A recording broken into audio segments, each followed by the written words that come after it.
올 한해 우리 성원교회 비전은요, 기쁨을 누리는 영성이에요. 기쁨이라는 게 계속해서 말씀드린 게 뭡니까? 일반적으로 우리가 생각하면 그래, 올 한해 우리가 기쁨을 누리는 영성이니까 우리 기도 제목 가운데 뭔가 환경적으로 우리의 일반적인 세상적 가치에 뭔가 응답돼서 야, 기쁨이 쏟아지네, 이렇게 자칫 오해할 수 있는데, 기쁨을 누리는 영성 계속 강조했듯이 환경에 의해서가 아닙니다. 조건에 의해서도 아닙니다. 기뻐하라는 것은 하나님의 명령이에요. 성경은 우리에게 주 안에서 항상 기뻐하라 라고 말씀하고 있어요. 도저히 기뻐할 수 없는 환경, 마음적 평안이 없다 할지라도 여러분, 주님 우리에게 원하시는 게 있어요. 기쁨이에요. 왜? 그건 주님이 주실 수 있는 축복의 은혜가 있기 때문에. 솔직히 말해서 내가 억지로 그래 오늘 그냥 힘을 내서 기뻐해 보자 한다고 해서 기쁨이 찾아올까요? 내 힘으로는요 기뻐할 수 없습니다. 우리는 내 앞에 몰아치는 크고 작은 문제 가운데 아주 작은 문제 하나도 해결할 힘이 없습니다. 문제 해결은 하나님이 하시죠. 기쁨도 마찬가지예요. 그럼에도 우리가 기뻐할 수 있는 이유, 하나님께서 축복의 은혜를 부어주시기에 문제투성이인 내 삶 이 땅에서도 우리는 그 축복과 은혜 때문에 기뻐할 수 있는 거예요. 그러므로 나에게 기쁨이 생겼다는 것은요, 하나님이 주신 능력임을 믿으시길 바랍니다. 그러니 우리가 억지로라도 기뻐하면서 환경을 정복해 나가는 거죠. 올해 비전 말씀 빌립보 4장 4절을 우리 크게 한번 선포해 볼까요? 시작. 주 안에서 항상 기뻐하라. 내가 다시 말하노니 기뻐하라. 오늘 본문 말씀 보니까 예수님께 제자들에게 이렇게 말씀하셨어요. 너희 근심이 도리어 기쁨이 되리라. 따라 할까요? 너희 근심이 기쁨이 되리라. 기쁨이 되리라. 다시 한번 너희 근심이 기쁨이 되리라. 기쁨이 되리라. 주님이 이렇게 우리가 기뻐하는 걸 원하고 계세요. 무슨 말일까? 앞으로 닥쳐올 환난과 박해로 인해서 너희들이 근심하게 될 거야. 예수님이 제자들에게 하신 말씀이었어요. 하지만 너희들이 근심하겠지만 그 근심이 바뀌어서 영원한 기쁨을 갖게 될 거야, 이 말이에요. 그리고 그 영원한 기쁨 가운데 그 이후부터는 내 이름으로 구하면서, 내 이름으로 무엇이든지 구하면서 기쁨을 누리면서 살렴. 제자들은 이게 무슨 말인지 너무 혼란스러웠어요. 이해가 안 됐거든요. 이게 지금 무슨 상황이고 무슨 말씀입니까? 앞으로 장차 어떤 일이 벌어지기에 이렇게 예수님이 말씀하셨을까? 우리가 잘 알다시피 바로 다가올 예수님의 십자가와 부활에 대해서 예수님이 말씀하셨던 거예요. 제자들은 앞으로 닥쳐올 예수의 십자가의 죽음도 알 수 없고 부활은 더더군다나 이해할 수 없었을 거예요. 예수님이 오늘 본문 말씀하시기 전에 바로 16절에도 이렇게 말씀하셨어요. 한번 볼까요?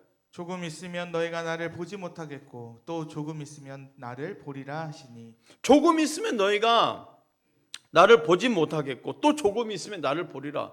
무슨 말이에요? 딱 그 말이에요. 조금 있으면 나를 보지 못하고 내가 십자가에서 죽을 거다, 보지 못한 거다. 그런데 또 조금 있으면 나를 볼 것이다. 무슨 말이에요? 부활하시겠다는 거예요. 제자는 이해할 수 없는 거죠. 예수님의 십자가의 부활이요, 예수님께는 어떤 과정일까요? 고난 후에 영광을 얻는 과정이고요, 제자들에게는 어떤 과정일까? 그 십자가의 죽음 때문에 슬퍼하겠지만 슬픔 이후에 기쁨이 되는 과정이 바로 십자가의 죽음이에요. 그런데 부활의 영광은 영원하다는 것입니다. 한마디로 우리의 슬픔과 고통은 잠깐이지만 부활로 말미암아 우리에게 주신 기쁨은 영원한 것임을 믿으시길 바랍니다. 세상은 예수님의 죽음을 자신들이 승리한 것처럼 기뻐할 거예요. 그런 동안 제자들은 크게 슬퍼하겠지만 이내 주님이 부활하시면 제자들의 슬픔이 오히려 영원한 기쁨으로 바뀌겠죠. 이제 예수님은 십자가의 죽음과 부활 이후에 새롭게 될 제자들의 신분과 특권에 대해서 앞으로 어떻게 기쁨을 누릴 수 있을 것인지를 알려주신 거예요. 그 앞으로 어떻게 기쁨을 누릴 수 있을 것인지 알려주시는 그 이유는 뭘까? 제자들에게만 해당되는 게 아니거든요.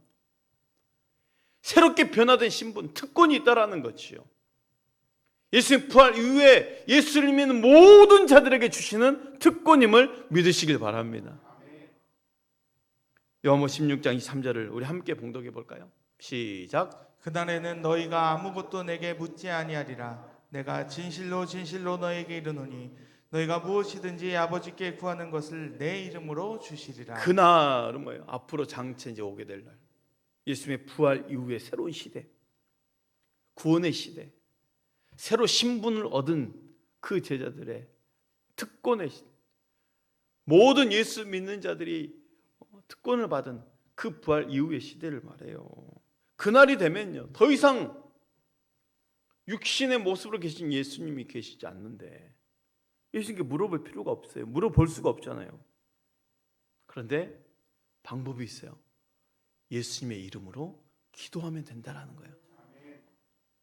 하나님 아버지께서 필요한 모든 것을 내 이름으로 주실 것이기 때문에 이제 내 이름으로 기도하라는 거예요. 예수님께서 십자가로 말미암아 영원하고도 완전한 제물 되셔서 사람과 하나님 사이에 장벽을 다 허무셨어요. 그로 말미암아 성도들은 이제 예수 이름으로 힘입어 담대히 하나님께 나아갈 수 있는 길을 열어주신 거예요. 그게 바로 십자가의 사건이에요. 새로운 신분이 된 거죠. 하나님 앞에 나아갈 힘을 얻게 된 거예요. 이제 주님이 주신 이 기쁨이 우리가 간구하는 가운데, 기도하는 가운데 하나님께 나아갈 수 있는 신분이 된 거예요. 아버지께 구하는 것을 내 이름으로 주시리라. 이어서 24절 보겠습니다. 함께 볼까요? 시작. 지금까지는 너희가 내 이름으로 아무것도 구하지 아니하였으나 구하라 그리하면 받으리니 너희 기쁨이 충만하리라. 말씀 잡으십시오. 따라서 할까요? 구하라 그리하면 받으리니 구하라 그리하면 받으리니 너희 기쁨이 충만하리라. 너희 기쁨이 충만하리라. 아멘. 아멘.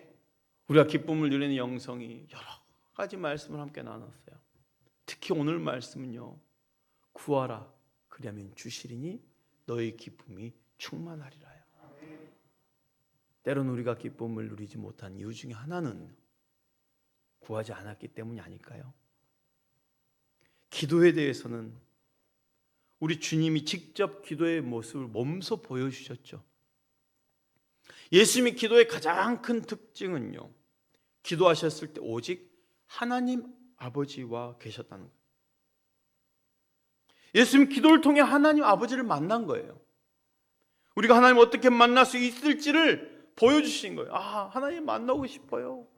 내가 어떻게 하나님 만날 수 있을까요? 근데 예수님께서 보여주셨잖아요. 기도를 통해서. 우리 주님은 기도할 때 오직 하나님께만 집중했습니다. 마태복음 14장 23절 볼까요? 무리를 보내신 후에 기도하러 따로 산에 올라가시니라. 저물매 거기 혼자 계시더니. 거기 혼자 계시더니. 왜 혼자 기도하러 가셨을까? 산에 따로 올라가신 이유는 기도하러 가신 것인데 거기 혼자 계시더니라고 기록되어 있어요. 무엇을 강조하기 위함일까요? 예수님의 기도는 오직 하나님 아버지와의 만남을 위한 것임을 우리에게 보여주고 있는 것입니다. 우리는 기도 가운데 온갖 잡념과 생각들이 다 사라지는 시간이 돼야 돼요. 거기에는 누구만 계셔야 됩니까? 오직 하나님과 나만 있어야 되는 공간입니다. 오직 하나님을 만나는 장소가 돼야 된다는 거죠. 우리의 기도는 결국 하나님과의 만남이에요. 하나님과 나만의 만남. 당시 바리새인들, 유대교를 따른 자들은 그들의 종교 행위가 어땠습니까? 사람들에게 보이려고. 내가 이렇게 신앙생활해. 내가 이렇게 헌금을 많이 해. 내가 이렇게 기도해. 막 사람들에게 보이려고. 그게 종교예요. 기도에 있어서도 사람들에게 보이려고 어디 가서 합니까? 사람들 많이 다니는 큰 거리 나가서 막 기도하는 것처럼 종교성을 드러내는, 마치 그게 거룩한 모습인 것처럼 말이죠. 근데 주님은 기도하기에 어떻게 하셨어요? 산에 들어가셔서 혼자 계셨다는 거예요. 경건의 모양은 갖추지만 전혀 능력 없는 그런 외식한 자들처럼 기도하지 말고 은밀한 중에 보시는 아버지께 기도하라는 것입니다. 그래서 말씀이 마태복음 6장 6절 말씀을 하셨던 거예요.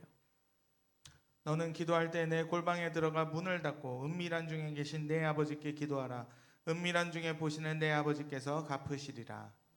그래서 우리 주님은 이런 기도를 자주 드렸어요.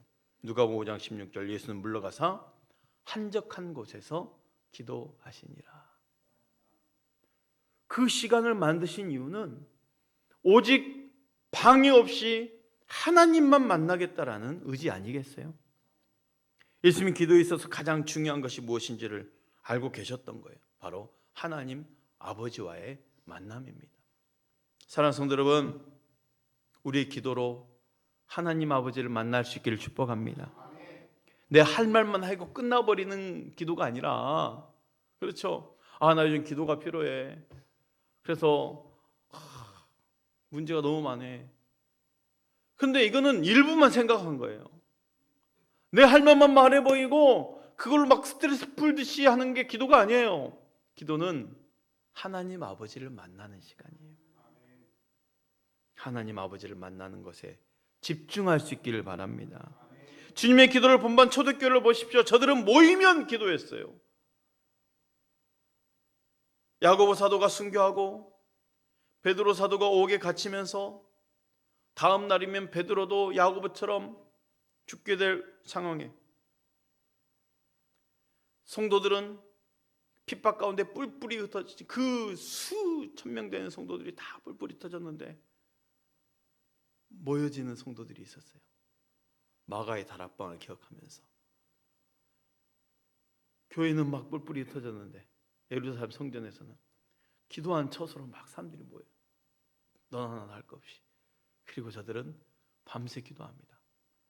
거의 모인 수가 뭐 얼마나 많겠어요? 수천 명에 비하면 헤아릴 수 있는 수잖아요. 성경은 이렇게 기록되어 있어요. 베드로는 옥에 갇혔고 교회는 그를 위하여 간절히 기도하더라. 기도하는 교회. 교회는 모이면 기도하는 거예요. 성도들은 모이면 교회가 되는 거죠. 그럼 그곳에 뭐가 있어야 돼요? 기도가 있어야 돼요. 그곳에서 내 유익, 세상의 말 할 수 있죠. 그러나 거기에 예수 이름으로 기도하는 것이 아니면 아무리 성도들이 많이 모여도 교회가 아닌 거예요. 교회는 모이면 기도하는 겁니다. 문제가 생기면 기도하는 거예요. 위기가 있으면 기도하는 거예요. 사랑하는 성도 여러분 삶 가운데, 환경 가운데, 직장과 사업 가운데 문제들이 있습니까? 여러분, 문제가 있으면 기도하는 거예요. 해결은 하나님이 하십니다. 씨름은 하나님과 하는 거죠. 우리는 문제와 씨름해서 우리는 그 작은 문제도 해결할 힘이 없잖아요. 초대교회 성도들은 모이면 기도했어요. 오늘 본 말씀처럼 구하라 그리하면 받으리니 너희 기쁨이 충만하리라 했던 것처럼, 그렇게 약속하셨던 것처럼 그 훗날 주님이 부활하시고 승천하신 후에 초대교회의 기도는요, 응답의 역사와 함께 기쁨이 충만한 거예요. 기도는 하나님을 만난 영광과 함께 우리에게 기쁨을 주는 응답임을 믿으시길 바랍니다. 그렇다 하나의 영광과 기쁨이 충만하기 위해서 우리는 어떻게 기도해야 될까요? 오직 예수의 이름으로 기도하고 그 이름에 확신을 가지시길 바랍니다. 이 부분은 우리가 잘 알고 있는 기도 형식이에요. 우리 모든 기도할 때 반드시 예수의 이름으로 기도합니다. 예수님 이름으로 기도합니다 하고 마쳐요. 왜 그렇게 기도할까요? 성경이 그렇게 말씀했기 때문에. 요한복음 16장 23절 24절 말씀 한번 읽어주십시오. 그날에는 너희가 아무것도 내게 묻지 아니하리라. 내가 진실로 진실로 너희에게 이르노니 너희가 무엇이든지 아버지께 구하는 것을 내 이름으로 주시리라. 지금까지는 너희가 내 이름으로 아무것도 구하지 아니하였으나 구하라 그리하면 받으리니 너희 기쁨이 충만하리라. 예수님께 지금 아버지께 구하라고 말씀하셨는데, 아버지께 구할 때 내 이름으로 구하라 말씀하셨어요. 곧 예수님의 이름으로입니다. 너희가 무엇이든지 아버지께 구하는 것을 내 이름으로 주시리라. 확신하십시오. 예수의 이름의 확신이에요. 이게. 지금까지 너희가 내 이름으로 아무것도 구하지 아니하였으나 구하라. 내 이름으로 구하라. 그러면 받으리니 내 이름으로 주시리라. 예수의 이름으로 구하면 구하는 것을 주신다고 하시네요. 그럼 구하는 것에 한계가 있을까요? 이건 좀 하나님 어렵겠지요. 그럼 이거 기도할게요. 한계가 있습니까? 무엇이든지 다 구할 수 있어요. 말씀을 다시 한번 볼까요? 요한복음 16장 23절 우리 함께 읽습니다. 시작. 그날에는 너희가 아무것도 내게 묻지 아니하리라. 내가 진실로 진실로 너희에게 이르노니 너희가 무엇이든지 아버지께 구하는 것을 내 이름으로 주시리라. 너희가 무엇이든지 아버지께 구하는 것을 내 이름으로 주시리라. 아멘. 목요차 기도 가운데 이제 말씀도 양육하지만 돌아오는 주는 이제 구원에 대한 확신, 그 다음 주가 기도 응답의 확신. 기도 응답이 어떤 게 기도 응답인지를 또 말씀을 줄 거예요. 이 부분도 좀 설명을 그때 할 거예요.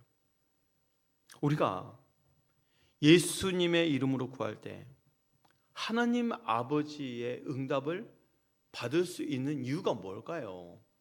다른 게 아니에요. 예수님만이 길이요 진리요 생명이기 때문이에요.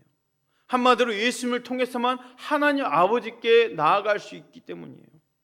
우리의 기도는 결국 하나님께 드리는 기도잖아요. 아버지께 기도 드리는 기도잖아요.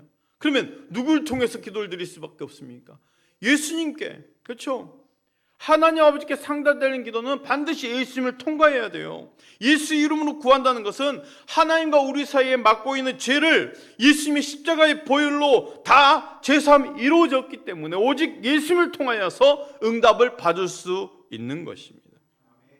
사랑하는 성도 여러분, 예수님의 이름으로 담대히 하나님 보좌 앞으로 나아가시길 바랍니다. 하나님의 영광과 기쁨이 충만하기 위해서 어떻게 기도해야 할까요? 먼저는 오직 예수 이름으로 구하고 그 이름에 확신을 가지자 했습니다. 다음으로는요, 약속의 말씀 안에서 그 말씀을 붙들고 기도하는 거예요. 말씀 하나님 언약이죠. 하나님은 언약에 신실하신 분이십니다. 그 말씀하시는 것을 반드시 지키시는 분이세요. 그래서 우리는 말씀을 읽을 때도 그 확신을 가져야 돼요. 하나님은 반드시 말씀대로 이루신다. 우리가 약속하신 말씀을 붙들고 기도하는 것을 아주 기뻐하고 계세요. 약속의 말씀을 붙들고 기도한 자는 기도 응답을 받을 수밖에 없어요. 왜? 주님이 직접 약속하신 것이기 때문에. 요한복음 15장 7절 말씀을 함께 읽어봅시다. 시작. 너희가 내 안에 거하고 내 말이 너희 안에 거하면 무엇이든지 원하는 대로 구하라. 그리하면 이루리라. 요한복음 15장도 무엇이든지 원하는 대로 구하라 그러면 이루리라 그렇게 말하잖아요. 너희가 내 안에 가고 내 말이 너희 안에 거하면 그때 무엇이든지 원하는 대로 구하라는 거예요. 예수님 안에 거하는 자는 게 주의 말씀이 그 안에 거하게 되어지죠. 그러므로 예수님 말씀이 우리 안에 거한다는 것은 누가 거하신다는 거예요? 예수님이 거하신다는 거예요. 그럴 때 무엇이든지 원하는 대로 구하라는 거죠. 그리하면 약속하셨어요. 이루리라 약속하셨어요. 반대로 우리가 말씀 안에 있지 않으면 말씀을 떠난 기도를 하겠죠. 그 기도는 얼마든지 내 뜻대로 내 정욕대로 구할 수밖에 없을 거예요. 결국 응답이 없는 이유입니다. 사랑하는 성도 여러분, 말씀을 붙들고 기도하기 위해서는 말씀이 내 안에 살아있기를 축복합니다.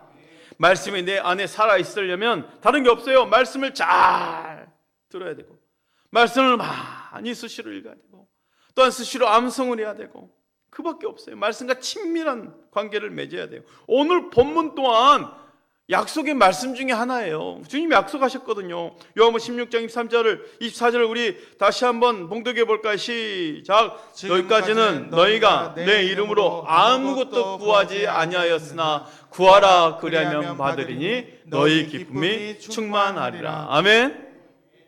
이 본문도 약속의 말씀 중 하나 아닙니까?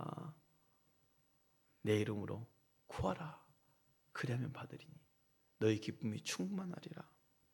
예수를 믿는 누구에게나 주신 주님의 약속이잖아요. 우린 그 약속을 믿고 확신하면서 말씀에 의지해서 기도하는 거예요. 그 말씀에 힘이 있음을 믿으시길 바랍니다. 각자에게 주셨던 능력의 말씀 붙들고 기도함으로 기쁨이 충만하기를 축복합니다. 마지막으로 하나님의 영광과 기쁨이 충만하기 위해서 어떻게 기도해야 될까? 성령 안에서 구하는 거예요. 우리가 기도할 때 반드시 기억할 것이 있습니다. 그것은 성령 안에서 성령을 인정하고 의지하며 기도해야 된다는 것. 왜 성령 안에서 성령님을 의지하고 기도해야 될까요? 성령님은 우리로 하여금 하나님의 뜻대로 기도하게 하시기 때문이에요. 성령님만이 하나님 뜻을 알고 계시거든요. 그 뜻대로 구할 수 있는 은혜를 주시거든요. 그리고 우리가 성령 안에서 기도해야 될 이유입니다. 에베소 6장 18절 말씀.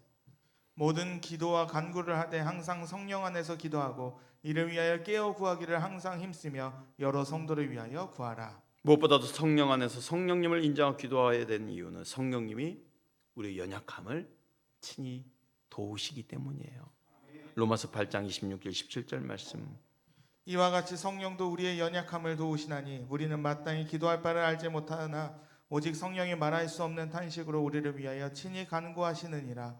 마음을 살피시는 이가 성령의 생각을 하시나니 이는 성령이 하나님의 뜻대로 성도를 위하여 간구하심이니라. 우리가 마땅히 기도할 바를 알지 못해도 성령님은 우리를 위하여 말할 수 없는 탄식으로 간구하시네요. 그 간구는 하나님의 뜻대로 간구한다 하셨습니다. 이것이 바로 우리가 성령 안에서 기도해야 되는 이유입니다. 성령 우리의 연약함을 도우실 뿐만 아니라 하나님의 뜻대로 구할 수 있도록 인도하시네요. 사랑하는 성도 여러분, 우리의 기도는 하나님의 뜻대로 구해야 응답이 있음을 믿으십시오. 하나님 뜻대로 구하기 위해서는 성령 안에서 구해야 함을 믿으시길 바랍니다. 이 세상의 모든 사람들이 대부분 욕심의 노예로 살아갑니다. 욕심의 영인 사탄은 온갖 정욕을 가지고 우리를 유린하죠. 우리가 무엇을 하든지 욕심의 눈으로 우리의 눈을 가리면 하나님의 뜻을 분별하기가 어렵습니다. 아무리 간구해도 하나님의 뜻이 아닌 정욕으로 구하면 응답이 있을 수가 없습니다. 우리가 하나님 뜻 가운데 있어야 하는 것이 얼마나 중요합니까? 마가복음 3장 35절 이렇게 말씀하시네요. 누구든지 하나님의 뜻대로 행하는 자가 내 형제요 자매요 어머니이니라. 예수님 말씀에 의하면 하나님의 뜻대로 행하는 자가 예수님의 가족이라네요. 하나님의 뜻대로 행하지 않는 자를 우리 주님 기뻐하지 않으십니다. 응답도 하나님의 뜻 가운데 부어지는 거예요. 요한일서 5장 14절 말씀 우리 함께 봉독하면서 맞춰볼까요? 시작. 그를 향하여 우리가 가진 바 담대함이 이것이니 그의 뜻대로 무엇을 구하면 들으심이라. 아멘. 그의 뜻대로, 하나님의 뜻대로 우리 가운데 부어주시는 하나님의 뜻과 섭리가 있어요. 그 뜻을 발견하는 게 얼마나 은혜겠어요. 그리고 그대로 기도하면 응답된다는데 얼마나 신납니까? 하나님은 하나님의 뜻대로 구한 자의 기도를 들으셔요. 그러므로 우리 응답받기 위해서 제일 먼저 하나님의 뜻대로 구하는 것이 필요하고, 하나님의 뜻대로 구하려면 성령님의 도움이 반드시 필요하다는 것입니다. 말씀 마칩니다. 기도는 하나님 아버지께 드리는 거잖아요. 하나님 아버지를 만나는 거예요. 하나님을 만난 영광과 함께 하나님의 우리에게 주시는 기쁨을 주는 응답이 기도예요. 혹시 우리 사랑하는 성도들 삶 가운데 근심이 있으십니까? 너희 근심이 도리어 기쁨이 되리라 하셨어요. 이 기쁨은 예수님의 십자가가 있기에 부활의 영광으로 주시는 기쁨입니다. 이제 이 기쁨이 충만하도록 하나님의 보좌 앞으로 나아가는 길이 되신 예수님께서 우리에게 말씀하셔요. 내 이름으로 구하라. 무엇이든지 내 이름으로 구하라. 그러면 주시리니. 예수 이름으로 구하라 하시네요. 우리 그 이름의 확신을 가지고 내게 주셨던 약속의 말씀을 붙들고 성령 안에서 기도함으로 기쁨이 충만할 수 있기를 축복합니다.